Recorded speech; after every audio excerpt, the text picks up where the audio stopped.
ዛሬ የምስጋና ቀን ነው ለኦሮሞ ህዝብ በጣም ላረጉልን ነገር ላመሰግን ፈልጋለሁ። መጀመሪያ የኦሮሞ ህዝብ ነው ማመስገን ፈልገው እነሱ ናቸው ትግሉን የጀመሩት ማስተር ፕላኑን በመቃወም ማለት ነው። ያ ማስተር ፕላን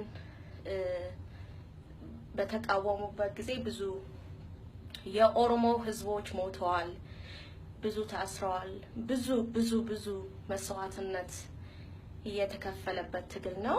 ከኦሮሞ ህዝብ ቀጥዬ ማመስገን ፈልገው አቶ በቀለ ገርባንና አቶ መራራ ዶክተር ሞራራ ጉዲና ነው። በጣም ሪሊ በአሁን ሰዓት ኢትዮጵያ ውስጥ ዲሞክራሲ ሙሉ በሙሉ ባይሆንም ጭላንጭሎ እየታየ ነው በእነሱ ምክንያት ማለት ነው።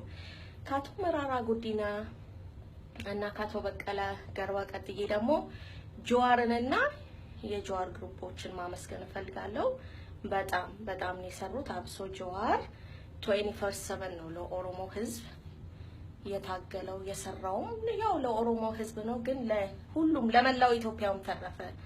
I want to say thank you very much። ከዛ ቀጥዬ ደግሞ ለማ ነው የመጣው አቶ ለማ መገርሳ he's amazing guy። እኔ መጀመሪያ ላይ ለማ የወያኔ ተላላኪ መስሎኝ ነበር፣ ግን he proved me wrong። ለኦሮሞ ህዝብ ነው የሚሰራው፣ ያው ለኦሮሞ ህዝብ ለኢትዮጵያም በሉት እና I want to say thank you። ከዛ ቀጥለው ደግሞ መጨረሻ ላይ ዶክተር አብይ መጣ። oh my god he's doing great job። በጣም every day በጣም ያኮራል ነው በየቀኑ ማለት ነው የሚሰራው ስራ ደስ ሲል ገብርኤልን በጣም ያኮራ የኦሮሞ ልጅ ነው።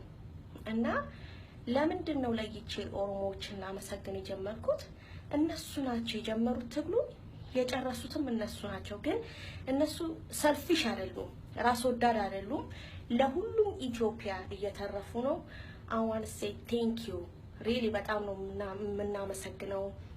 ለመጀመሪያ ጊዜ ኢትዮጵያ ውስጥ ዲሞክራሲን አሳያችሁን። really I'm so proud to be 75% Oromo and 25% አማራ። በጣም ነው የምወዳችሁ ማከብራችሁ፣ ግን ከኦሮሞ ብዙ የምትማሩት ነገር አለ። really እንማር።